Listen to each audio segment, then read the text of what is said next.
Let us now solve numericals based on beat frequency.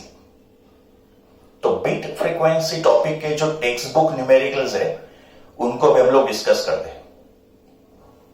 First question is multiple choice question और ये अपने text book में question number 1 का sub question number 2 है. It's a multiple choice question. Let us first read the question and then we'll understand its solution.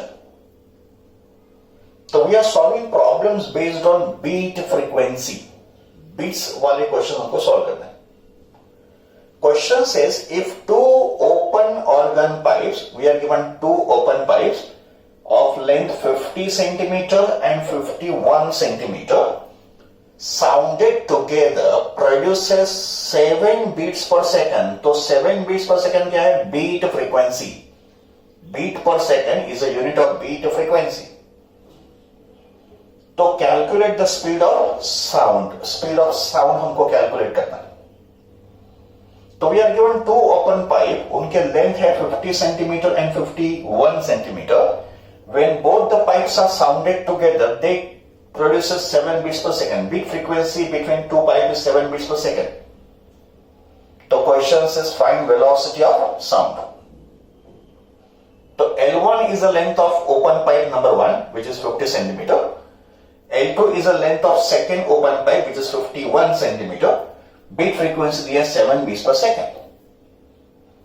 Fundamental frequency of vibration of air column in open pipe का formula होता है n equals to v by 2l. यहां पे हम लोग n connection को neglect कर रहे हैं बिकॉज उसका इंफॉर्मेशन तो क्वेश्चन में नहीं दिया है. तो निगलेक्टिंग n करेक्शन. तो fundamental frequency of open pipe is v by 2l. अगर वेलोसिटी ऑफ साउंड कांस्टेंट है तो we can say frequency is inversely proportional to length. तो फॉर एनी पाइप उसका जो फंडामेंटल फ्रीक्वेंसी है उसके लेंथ के इनवर्स प्रोपोर्शन में होगा. Same relation applies to vibrating string also if you remember. तो ये जो रिलेशन है fundamental frequency inversely proportional to length, ये वाइब्रेटिंग स्ट्रिंग और पाइप दोनों के लिए एप्लीकेबल है.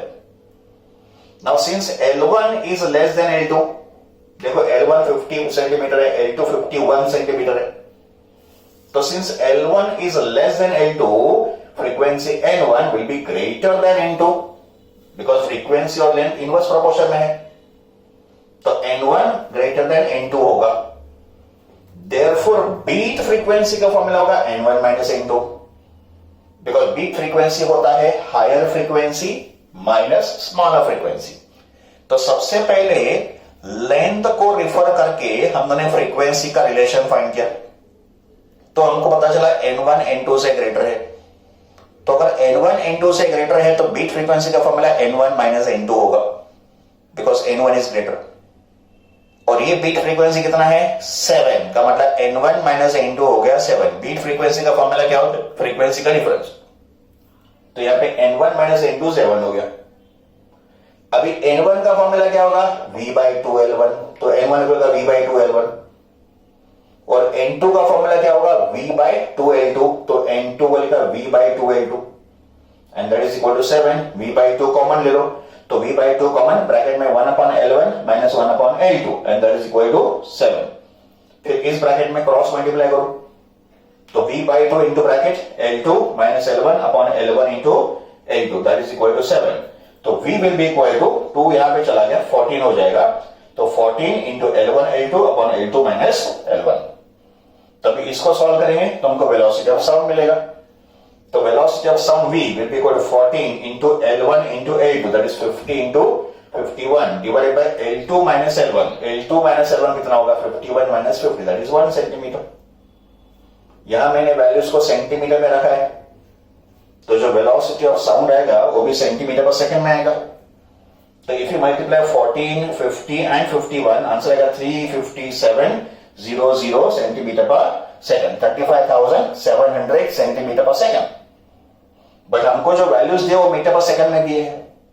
तो 35700 सेंटीमीटर पर सेकंड इज 357 मीटर पर सेकंड. तो वेलोसिटी ऑफ साउंड कितना आ गया? 357 मीटर पर second, which is given in option number D. So for this question, right answer is option number D, that is 3 57 meter per second. So this is solution of question number 2 of question number 1. एक special category है problems का, a special category of problems. Beat frequency related ही होगा, but इसमें आपको देंगे set of tuning forks. Number of tuning forks are given to you. आपको एक ट्यूनिंग फोक का सेट देंगे, say 12 tuning forks, 33 tuning forks, 24 tuning forks. एक ट्यूनिंग फोक का आपको सेट देंगे. तो how to solve problems based on set of tuning forks, इसमें हमको फॉर्मूला कौन सा अप्लाई करना है. तो let's understand this method. So this method is applicable when you are given set of tuning forks. For example, suppose we are given a set of P tuning forks. P can be any number. It can be 12, it can be 24, it can be 33, any set. So this is tuning fork number 1. And let N1 be the frequency of first tuning fork.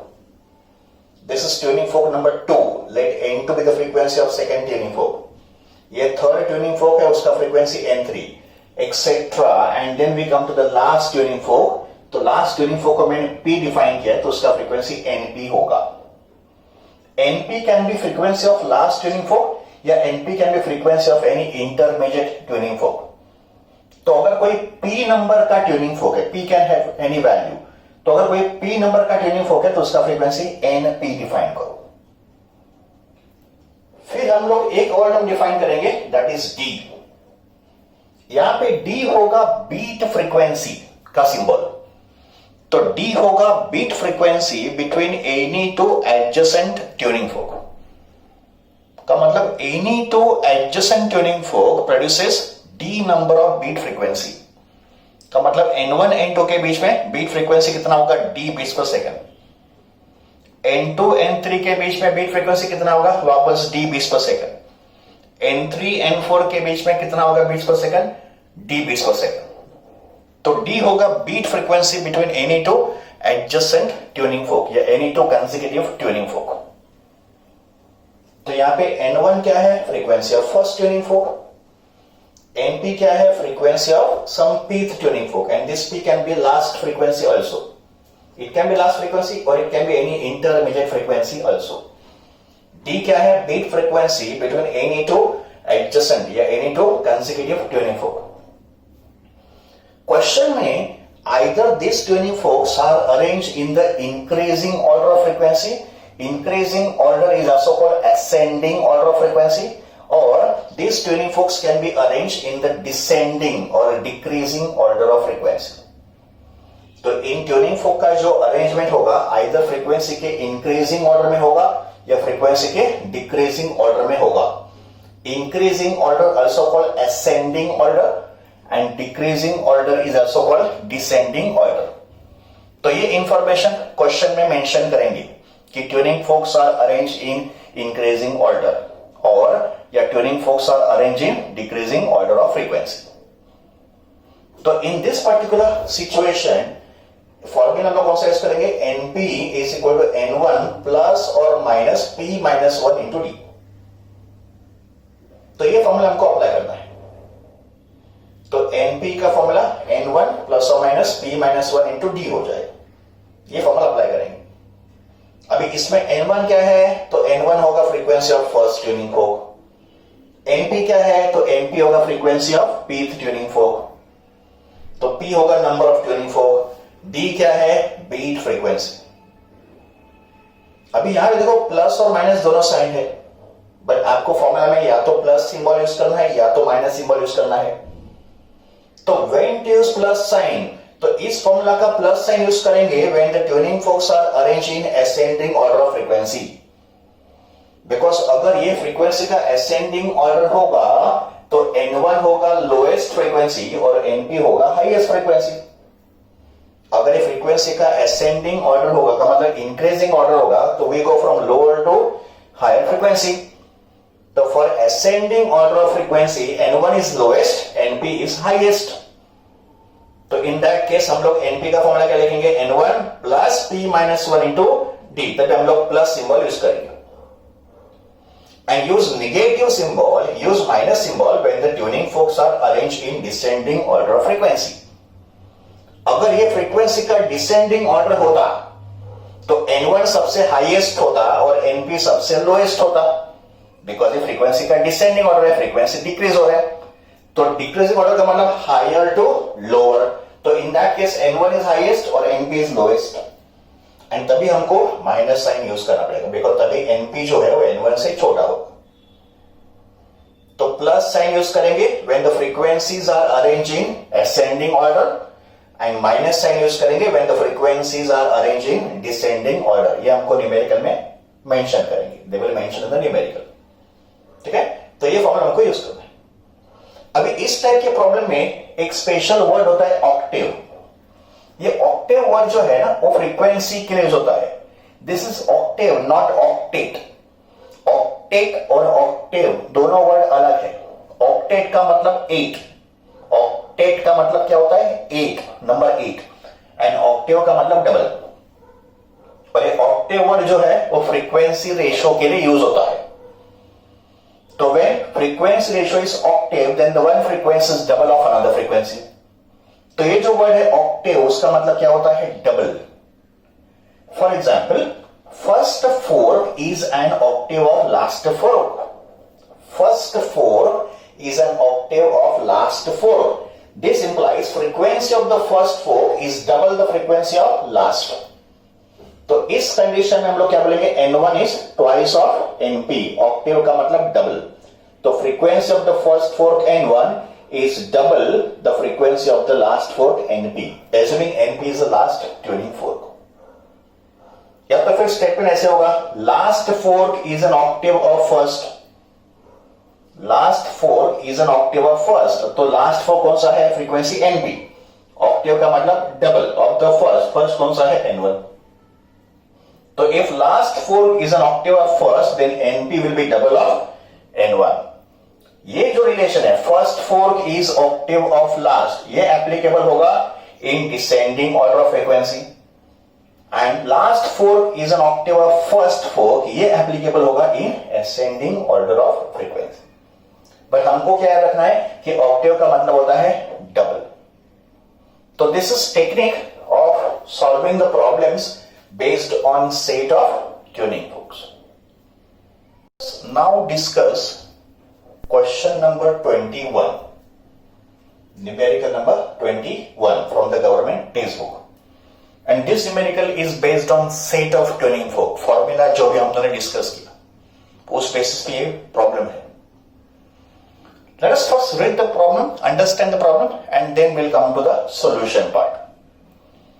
Now the question says a set of 8 tuning forks, we are given 8 tuning forks, is arranged in a series of increasing order of frequencies. Frequency का increasing का मतलब ascending order दिया है।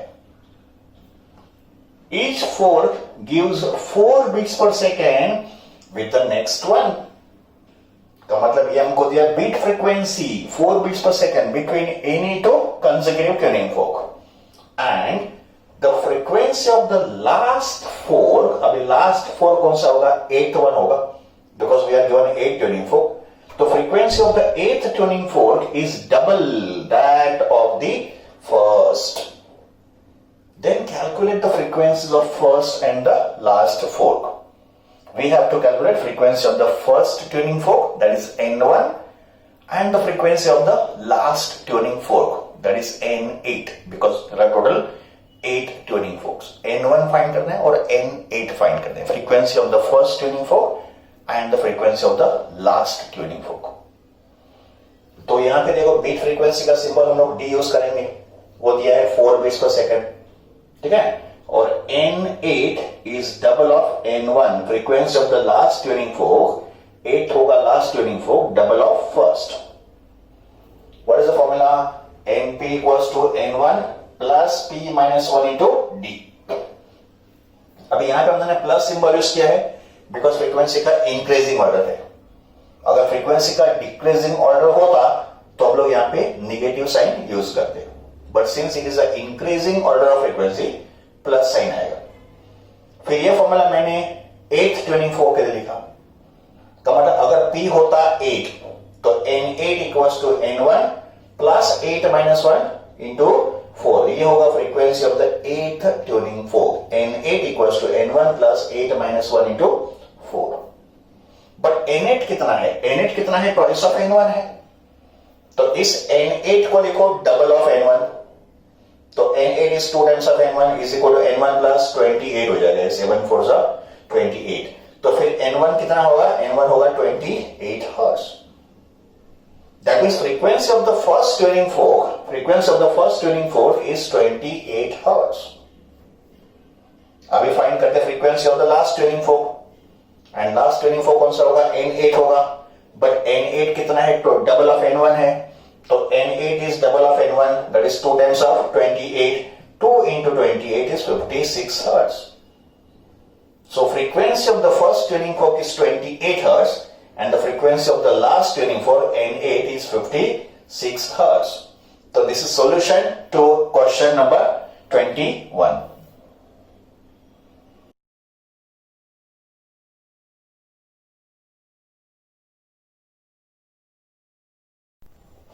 Let us now compare the two types of waves. इस chapter में हमने दो type के वेव्स को स्टडी किया है, progressive wave and stationary wave. तो let us now compare between stationary wave and progressive wave, या let us find out differences between progressive wave and stationary wave. तो एक साइड पे मैंने प्रोग्रेसिव वेव का कॉलम फॉर्म किया है, and on the other side stationary wave के points होंगे। तो distinguish between progressive wave and stationary waves. Point number 1, in progressive wave disturbance travels forward with a definite velocity. Progressive wave जो होता है ये medium में कंटिन्यूअसली ट्रैवल करता है with some definite velocity, and उस वेलोसिटी का फॉर्मूला होता है v equals to n lambda. तो progressive wave travels through a medium with definite velocity. In stationary wave the disturbance produced in a medium remains confined या remains restricted to the region where it is produced. का मतलब stationary wave जिस region में produced होगा उसी reason में वो रहेगा। It will not travel forward or backward through a medium. So it remains restricted in one particular region where the stationary wave is produced. And velocity of a stationary wave is 0. So progressive wave travels with definite velocity. Stationary wave का velocity 0 होता है because stationary wave remains confined in one particular region. Point number 2. In progressive wave, each particle of the medium execute SHM. SHM का मतलब simple harmonic motion. तो progressive wave में every particle of the medium performs SHM about it's main position with the same amplitude. का मतलब progressive wave में हर एक पार्टिकल का एम्पलीट्यूड ऑफ वाइब्रेशन सेम होता है। Amplitude of vibration is same for all the particles in a progressive wave. In stationary wave, except at nodes, because node वाले particles तो rest पे होते हैं, they have zero amplitude. तो except particles at nodes, all other particles of the medium execute SHM with different amplitudes. का मतलब in stationary wave, amplitude of vibration is different for different particles, and particles at node have zero amplitude of vibration. So here amplitude of vibration is same for all the particles. Here amplitude of vibration is different for different particles. Point number 3. In progressive wave, there is no instant where all the particles are at mean positions together. का मतलब progressive wave में medium particles एक साथ कभी mean positions पे नहीं आएंगे। They will come to the mean positions alternately. का मतलब one after another. But at no instant, का मतलब at no time, all the particles of the medium will be at mean position simultaneously. They will come to mean position, but one after another. But they will not come to mean position एक साथ simultaneously. But in stationary wave, all the particles pass through their mean position simultaneously. का मतलब जब stationary wave का formation होगा, all the particles of the medium will pass through the mean position simultaneously, एक साथ, which is not possible in the progressive wave. Point number 4, no particles of the medium is permanently at rest. Progressive wave में medium particle कभी rest पे होगा नहीं. They will oscillate continuously, they will perform SHM continuously. तो no particle of the medium in a progressive wave is permanently at rest. All are in the state of oscillation. But in stationary wave there are certain particles which lies at the nodes. They are permanently at rest. तो stationary wave में ऐसे कुछ particles होंगे जो permanently rest पे होंगे. Such particles lies at nodes. But progressive wave में there are no such particles which can be at rest. But stationary wave में there are some particles which are at nodes. They are permanently at rest. तो this is point number 4. Point number 5. In progressive wave, there is a flow of energy along the direction of propagation of wave. So as progressive wave travels through a medium, it propagates energy through the medium. So in the direction of propagation of wave, there is a transfer of energy in progressive wave. But stationary wave do not travel through a medium. It is confined in one particular region. That is why in a stationary wave there is no transfer of energy through the medium.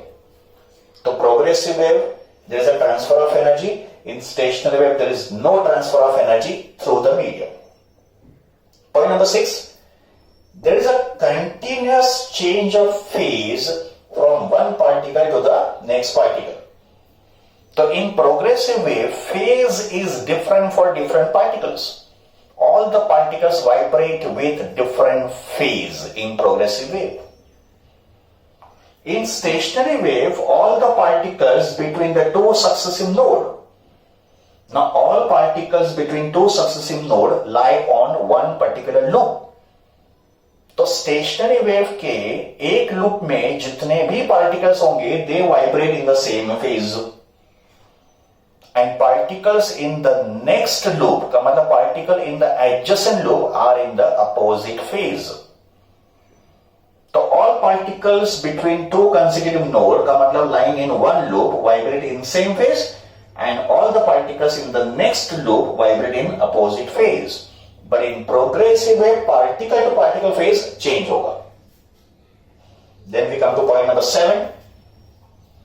All the particles have same maximum velocity, and particles attain maximum velocity when they pass through their mean positions. तो progressive wave में हर एक पार्टिकल का maximum velocity same होगा. And what is the formula of maximum velocity? A omega. V max का formula क्या होता है? A omega, where A is amplitude and omega is angular frequency. So in progressive wave, all particles possess same maximum velocity when they pass through their mean positions. Velocity maximum कहाँ पे होता है? At mean positions. Whereas in stationary wave, all the particles attain their individual maximum velocity. Individual maximum velocity का मतलब उनके maximum velocity different होंगे. सबके maximum velocity same नहीं होंगे. तो different particle have different maximum velocity at the same time. का मतलब उनका maximum velocity same time पे attain करेंगे, but maximum velocity same नहीं होगा as they pass through the mean positions. का मतलब यहाँ पे every particle attain their individual maximum velocity simultaneously while passing through their mean positions. But maximum velocity varies from 0 at node to maximum at antinode. Because we know that maximum velocity का formula a omega होता है, का मतलब maximum velocity depends upon amplitude. तो जैसे amplitude zero से maximum vary करता है फ्रॉम नोड से एंटीनोड, वैसे ही maximum velocity will vary from zero to maximum from node to antinode. तो these are the different points on the basis of which we can distinguish between progressive wave and stationary waves.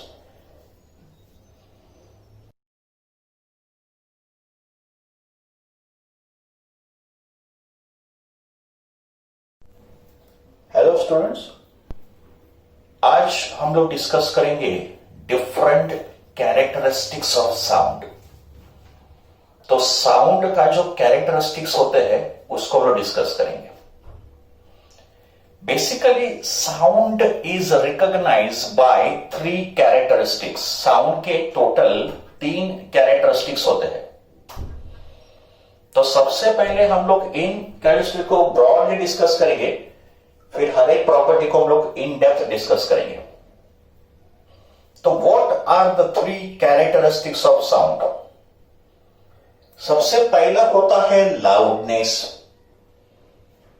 तो one of the characteristic of sound is loudness.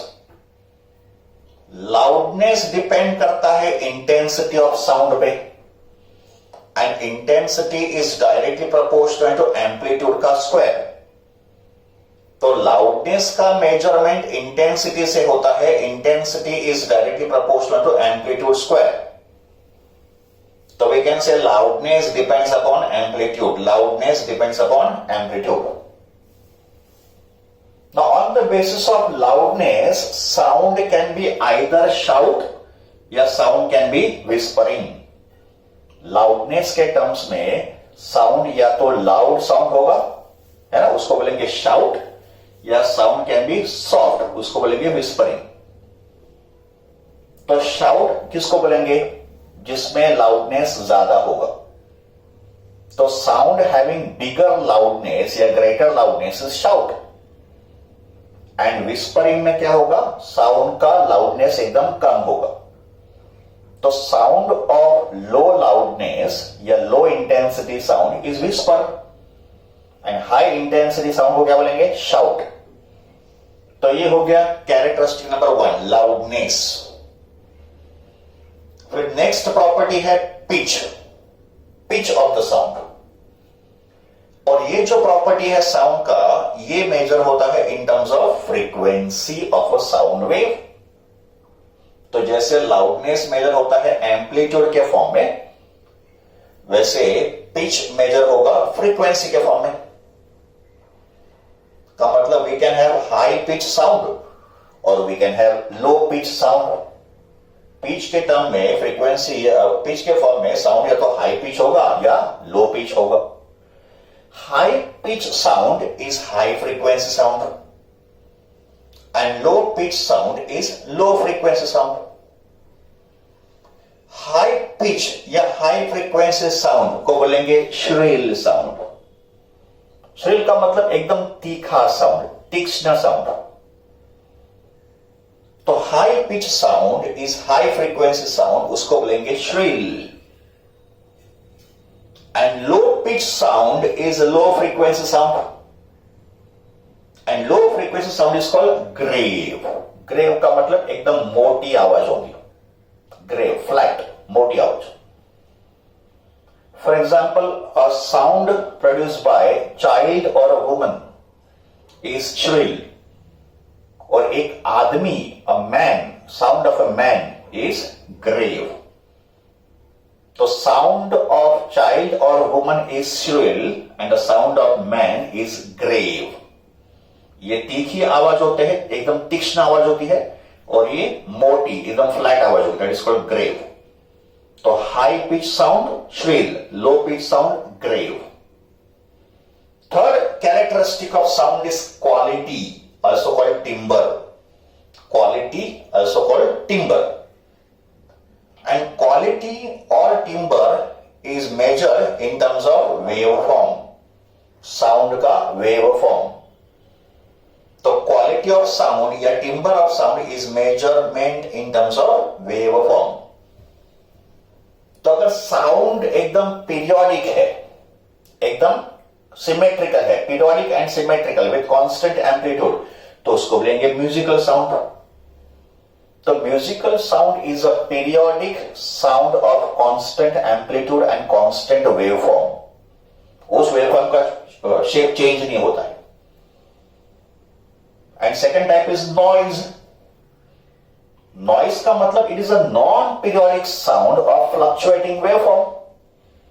तो अगर periodic shape का waveform होगा, एक symmetrical waveform होगा constant shape का, तो उसको म्यूजिकल साउंड बोलेंगे। But non periodic wave having different amplitude randomly, it is called noise. So on the basis of quality, sound can be musical sound or it can be noise. So these are the three characteristics of sound: loudness, pitch and quality, also called timbre. Loudness measure होता है in terms of intensity. Intensity is directly proportional to amplitude का square. Pitch measure होता है frequency के form में, and quality और timbre measure होता है वेव फॉर्म के फॉर्म में। तो these are the three characteristics of sound. Now we start with the discussion of loudness. Let us begin with the first characteristic of sound. First characteristic of sound is loudness. Loudness measure होता है in form of intensity, and intensity is directly proportional to amplitude का square. अगर waveform के basis पे हमको दो sound को distinguish करना है, we want to distinguish two sound waves on the basis of waveform. तो ये एक साउंड वेव है, ये दूसरा साउंड वेव है। तो इन दो साउंड को डिस्टिंग्विश करना है on the basis of waveform. तो यहां पे जो फर्स्ट साउंड वेव है उसका एम्पलीट्यूड ऑब्जर्व करो, और फिर ये जो सेकंड साउंड वेव है उसका एम्पलीट्यूड ऑब्जर्व करो। तो ऑब्वियसली फर्स्ट साउंड वेव है स्मॉलर एम्पलीट्यूड, एंड जो सेकंड साउंड वेव है it has a bigger amplitude. If amplitude is small, intensity of sound is small, and small intensity sound will be called as soft sound या whispering. तो इस sound का loudness कम होगा as compare to second one. Second sound wave का amplitude large है, इसका अगर एम्पलीट्यूड लार्ज होगा तो इसका इंटेंसिटी भी लार्ज होगा, and higher the intensity higher will be the loudness. तो this sound wave will have a loud sound, will have a greater loudness. तो अगर दो साउंड वेव को डिस्टिंग्विश करना होगा on the basis of their amplitude, तो small amplitude का मतलब soft sound, less loud sound, and greater amplitude का मतलब it be a more loud sound. तो ये तो हो गया साउंड, दो साउंड वेव का distinguish on the basis of their amplitude. Now we discuss intensity का formula. Let us now understand the concept of intensity of sound. अभी हम लोग इंटेंसिटी ऑफ साउंड को अंडरस्टैंड करेंगे कि what is intensity of sound, how it is defined, उसका unit क्या होता है, उसके रेंजेस क्या होते हैं। सबसे पहले इंटेंसिटी ऑफ साउंड को डिनोट करेंगे बाय सिंबल आई। तो आई होगा symbol for intensity of sound. Intensity of sound is defined as amount of sound energy crossing perpendicularly per unit area per second. It is the amount of sound energy crossing या traveling perpendicularly या normally per unit area per second. तो एक unit area में से, unit का मतलब कितना, 1 metre square.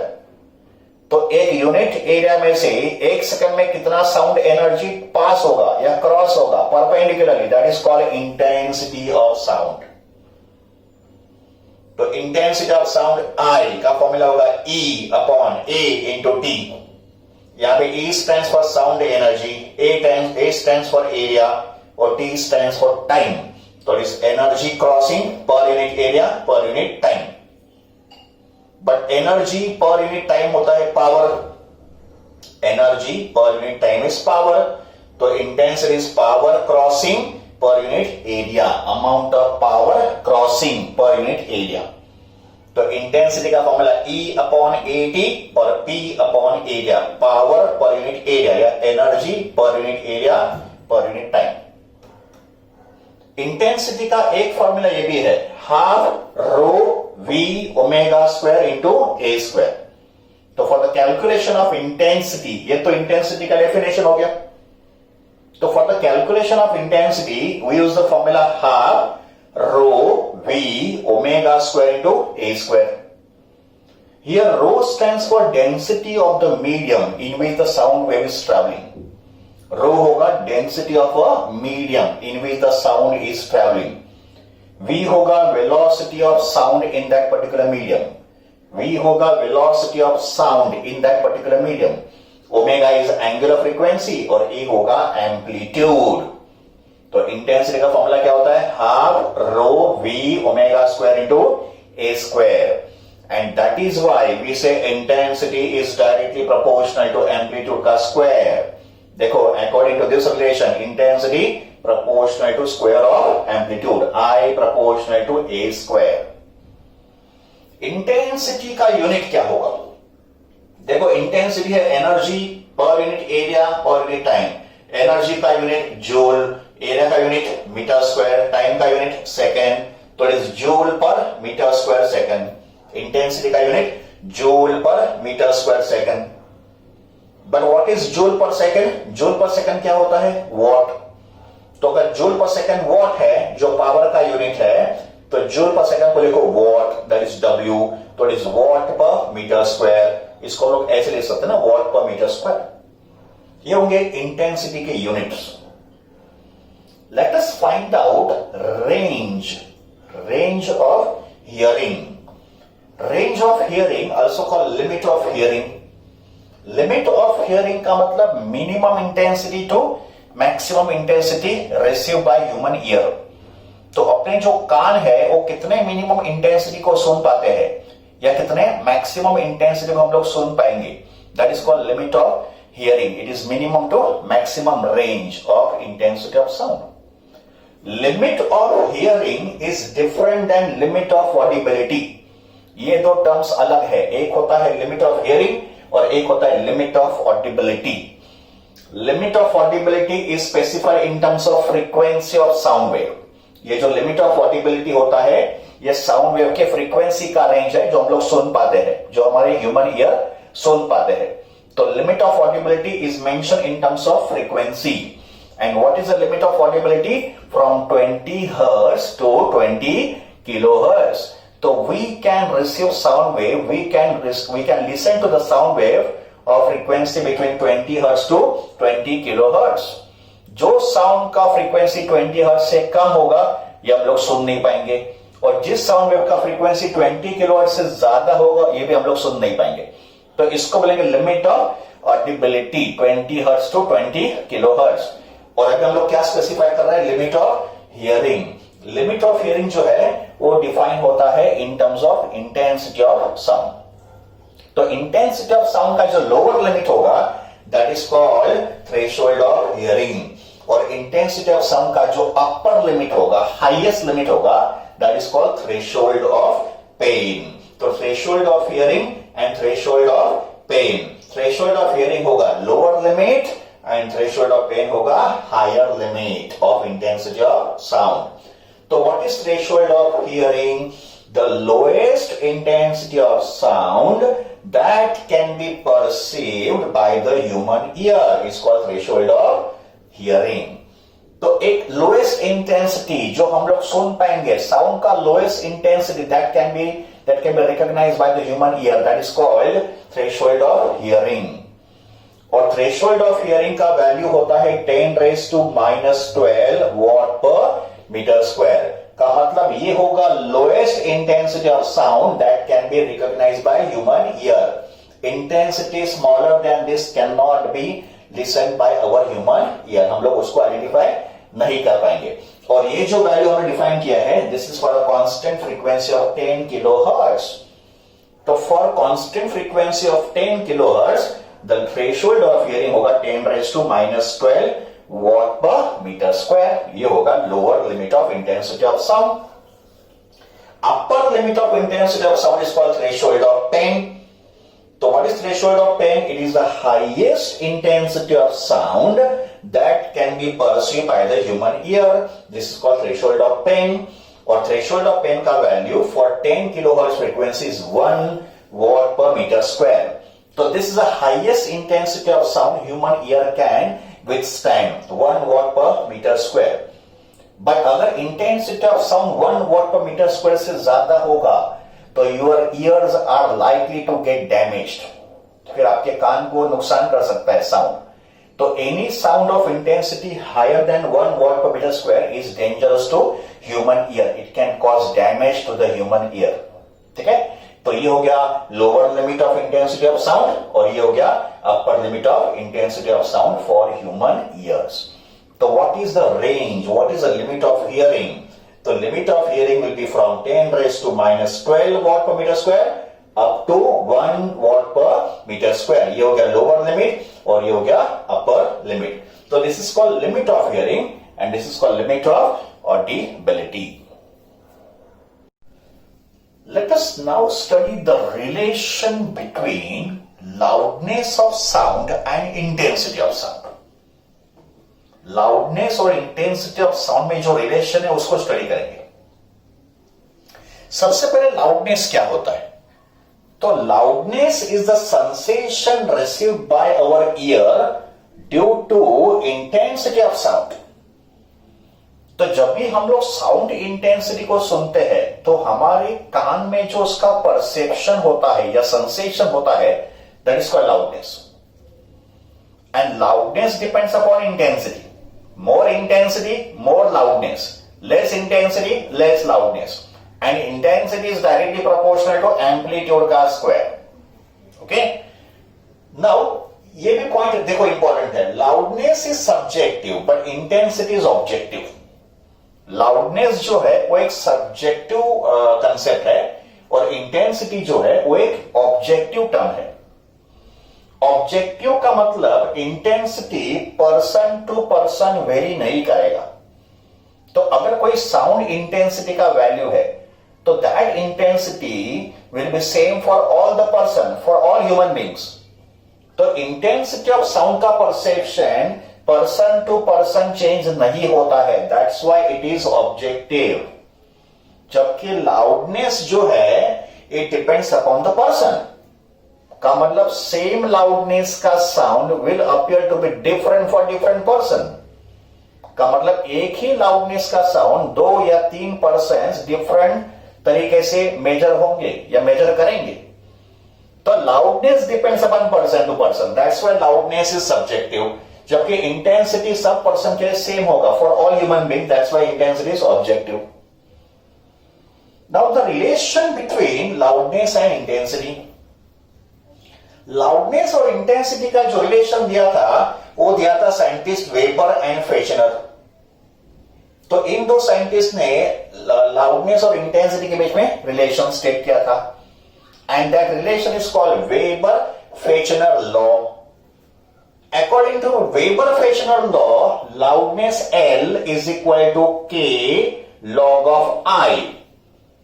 L equals to K log of I. पर ये जो log होगा ये होगा कॉमन लॉगरिथम. एंड अगर एक कॉमन लॉगरिथम है तो उसका बेस 10 होगा. तो this is log I but to the base 10. यहां पे L stands for loudness, K होगा कांस्टेंट ऑफ प्रोपोर्शनलिटी और I होगा इंटेंसिटी. का मतलब लाउडनेस जो है वो लॉगरिथमिक स्केल पे मेजर होता है. Loudness is measured on the logarithmic scale because formula में log है. ये जो कांस्टेंट ऑफ प्रोपोर्शनलिटी K होता है उसका वैल्यू 1 होता है. तो since constant of proportionality K is 1, therefore the relation becomes L equals to log I to the base 10. तो ये हो गया weber Fechner law. L equals to log of I but log का बेस 10 होगा. तो this relation is called Weber Fechner law. ये हो गया relation between loudness and intensity. Now सबसे पहले हम लोग डिफाइन करेंगे L1. तो late L1 be the loudness of sound at some reference intensity I naught. तो रेफरेंस इंटेंसिटी हम लोग कॉल करेंगे I naught, और ये कौन सा इंटेंसिटी होगा? ये होगा आपका limit of hearing. This is called limit of hearing या थ्रेशोल्ड ऑफ हियरिंग. तो जो थ्रेशोल्ड ऑफ हियरिंग का वैल्यू है उसको हम लोग रेफरेंस मान लेंगे. And what is the value of threshold of hearing? It is 10⁻12 watt per metre square. तो इस इंटेंसिटी पे साउंड का जो लाउडनेस होगा उसको L1 मानेंगे. तो L1 होगा loudness of sound eight threshold of intensity. उसको हम लोग रेफरेंस इंटेंसिटी कॉल करेंगे, उसका सिंबल I naught डिफाइन करेंगे, और I naught कितना होगा? 10⁻12 होगा what per metre square. And let, तो फिर L1 का फॉर्मूला क्या होगा? तो यहां पे L1 लिखो और यहां पे I0 लिखो. तो L1 का फॉर्मूला होगा log of I naught. L1 कितना होगा? log of I naught. ये होगा loudness at reference intensity, that is threshold of hearing. तो L1 का फॉर्मूला होगा log ऑफ I naught. फिर L2 होगा loudness of sound at some given intensity I. तो एक और इंटेंसिटी हमको दिया गया है, let us call that intensity as I. तो इस इंटेंसिटी पे साउंड का जो लाउडनेस होगा उसको L2 डिफाइन करेंगे. तो फिर L2 का फॉर्मूला क्या होगा? L2 will be equal to log of I, where I is the given intensity. Of course यहां पे log का बेस 10 होगा हर जगह पे. अभी इन दोनों को डिफरेंस ले लो, subtract these two. तो what is L2 minus L1? इन दोनों को subtract करो. तो L2 minus L1 is equal to log I minus log I naught. और एक जो लाउडनेस का डिफरेंस होगा वही हम लोग कॉल करेंगे साउंड लेवल. तो L2 माइनस L1 को कॉल करेंगे बीटा, और ये होगा फॉर्मूला फॉर लाउडनेस. इसका मतलब लाउडनेस जो मेजर होगा वो डिफरेंस में मेजर होगा. Try to understand. लाउडनेस जो हम लोग मेजर करेंगे वो डिफरेंस के फॉर्म में मेजर करेंगे. किसके बीच में difference? Loudness at given intensity minus loudness at reference intensity. तो ये जो L2 माइनस L1 है उसको हमने बीटा कॉल किया, जो होगा हमारा लाउडनेस का formula. But loudness is always measured in terms of difference L2 minus L1, where L2 is loudness at given intensity and L1 होगा loudness at reference intensity. Reference intensity क्या होगा? Threshold of hearing. Threshold of hearing कितना होता है? 10⁻12 watt per metre square. तो ये जो L2 minus L1 है ना, लाउडनेस का डिफरेंस, इसको मैंने बीटा कॉल किया. इसी को कभी कभी साउंड लेवल बोलते हैं. And as per the theorem of logarithm, log I minus log I naught होगा log of I upon I naught. This is according to theorem of logarithm. तो फिर फॉर्मूला क्या हो गया? Beta equals to log of I upon I naught to the base 10.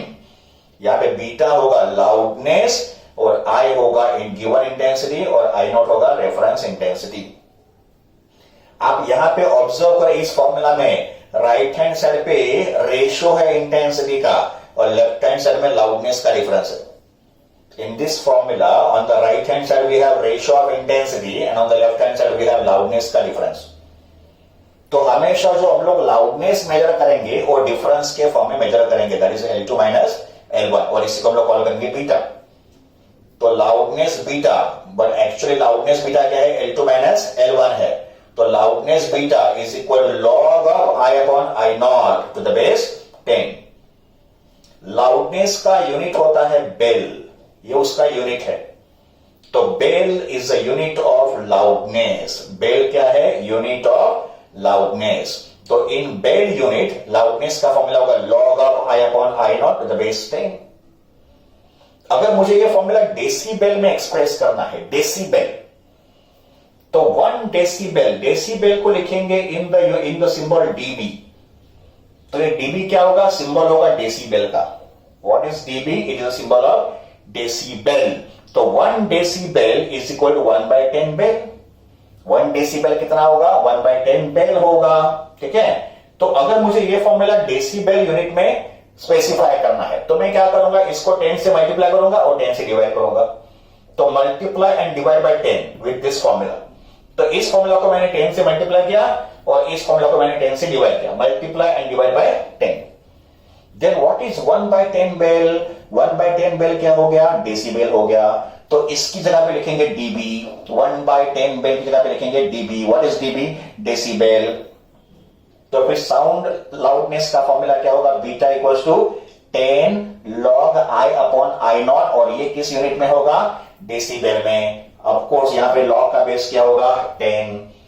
तो sound loudness B equals to log I upon I naught, but ये formula bel unit में होगा. And sound loudness beta equals to 10 log of I upon I naught. और ये जो formula होगा उसका unit decibel में होगा. तो this is the relation between loudness and intensity. ये लाउडनेस है और ये इंटेंसिटी है. लाउडनेस का फॉर्मूला अभी हमने डिराइव किया था. Beta equals to 10 log I upon I naught. Beta equals to 10 log I upon I naught. और ये जो लाउडनेस होगा उसका यूनिट क्या होगा? डेसिबल. सिंबल क्या होता है? डीबी. अगर हमको ये लाउडनेस बेल यूनिट में चाहिए तो ये 10 हम लोग निकालेंगे, है ना. तो in terms of bel unit loudness का फॉर्मूला होगा beta equals to log I upon I naught. इसमें I क्या होता है? Any given intensity. और I नॉट क्या होगा? Reference intensity. What is reference intensity? Threshold of hearing. का मतलब I नॉट का वैल्यू क्या होता है? 10⁻⁻12 वॉट पर मीटर स्क्वायर.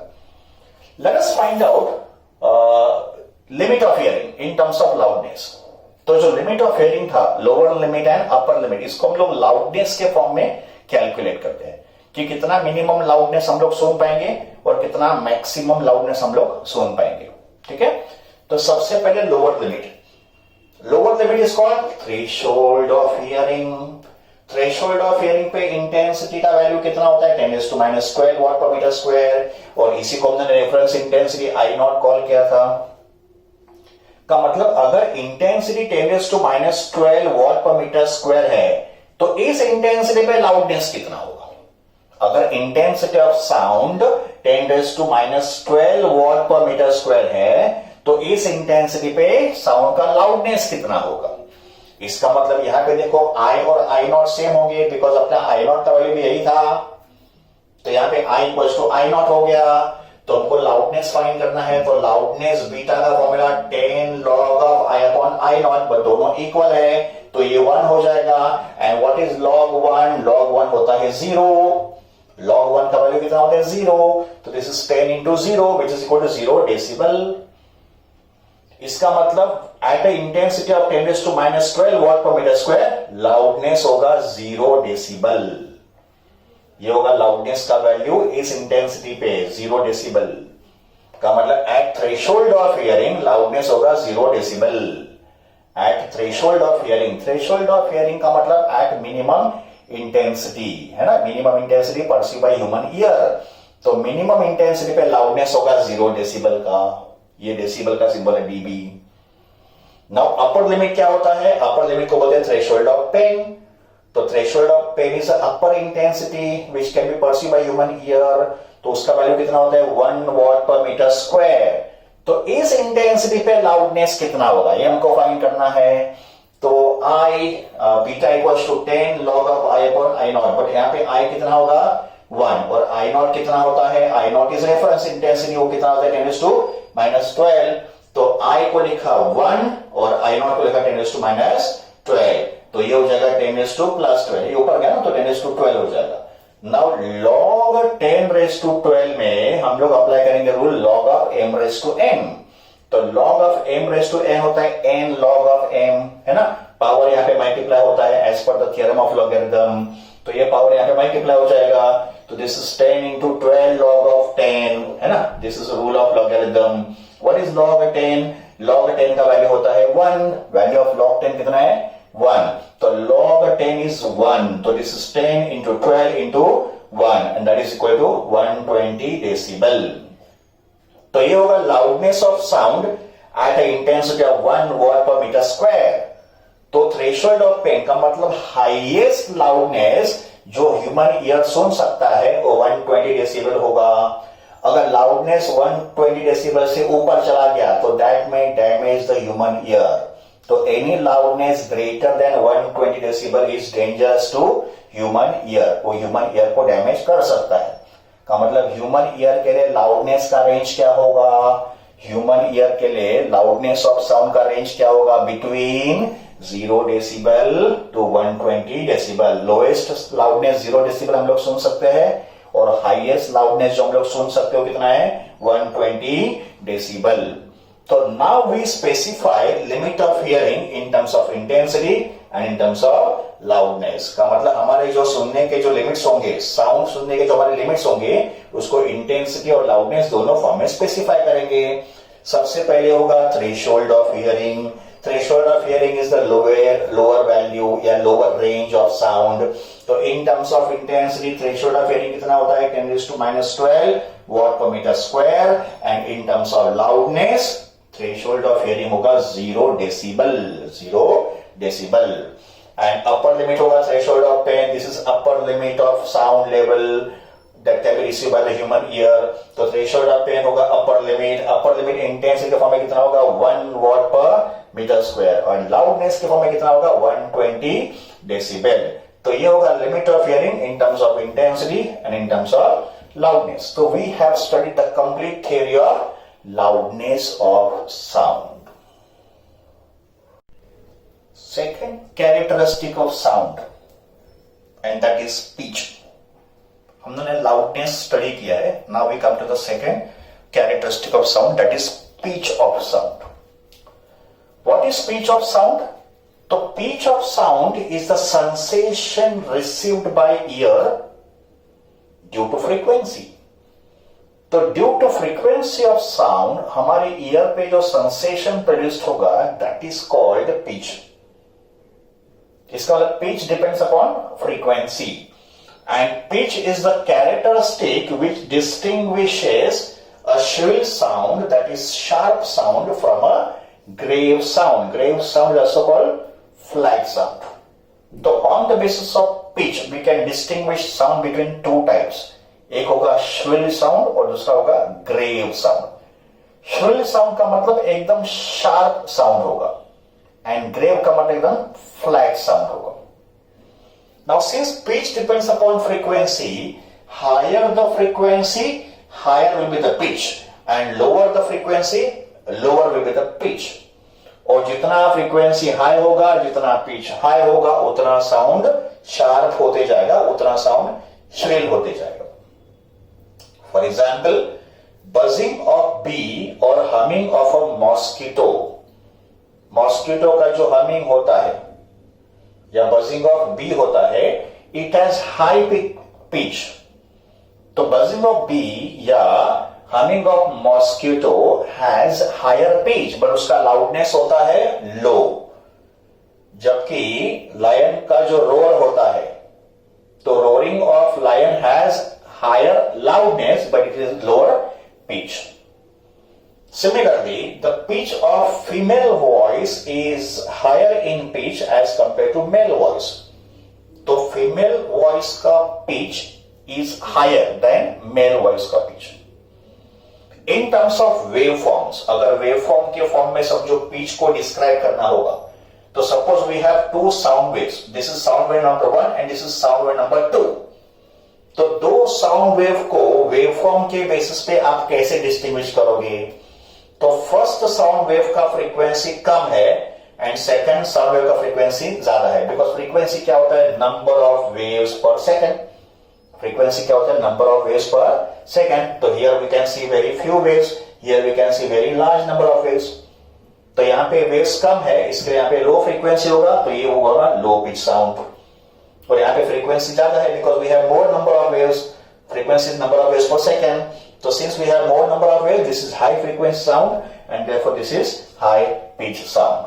तो on the basis of waveform also we can distinguish between low pitch sound and high pitch sound. Low frequency low pitch, high frequency high pitch. So this is characteristic number 2 of sound. Third and the last characteristic of sound, it is called quality, also called timbre. Quality or timbre is a sensation received by ear due to waveform.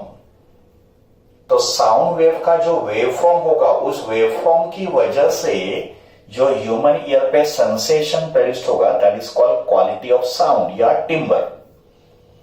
Two sound waves of same intensity and same frequency will produce different sensation because of their different waveforms. तो अगर दो sound wave है, दोनों का intensity और frequency same है, but even though they have same intensity and same frequency, they will produce different sensation to the human ear because of their different waveforms. Now waveforms depends upon overtone present.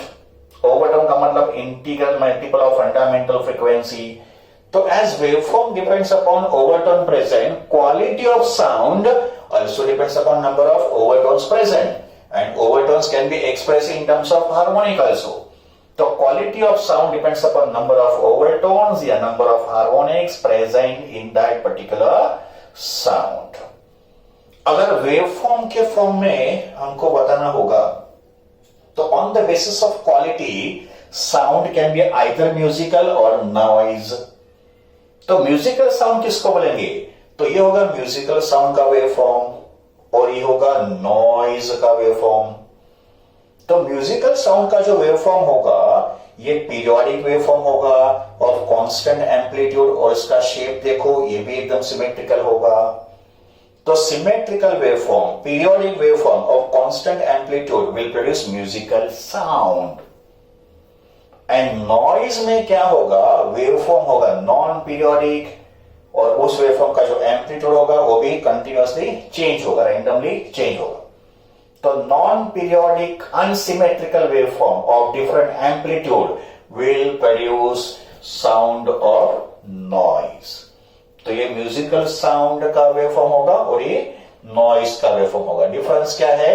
Musical sound का जो waveform है वो periodic है, वो symmetrical भी है और वो कांस्टेंट एम्पलीट्यूड का है. और जो नॉइज का वेवफॉर्म है वो असिमेट्रिकल है, उसका एम्पलीट्यूड देखो रैंडमली चेंज भी हो रहा है.